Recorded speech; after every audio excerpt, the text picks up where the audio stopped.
karijerista, svih materijalista. Žao mi je svih onih koji vjeruju da znače nešto u očima onih koji ne znače ništa.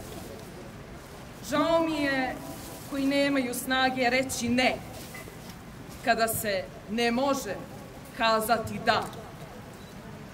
Žao mi je onih nesretnika koji za slobodoumnost odmah traže nagradu. Žao mi je svih onih koji ništa ne znaju o istini i onih koji nikada neće otvoriti oči, nikada izaći iz svog lunarnog vrta. Žao mi je onih za koje je efemerna slava vječnost. Žao mi je onih Skorajevića koji sebi pribavljaju maske snobova. Žao mi je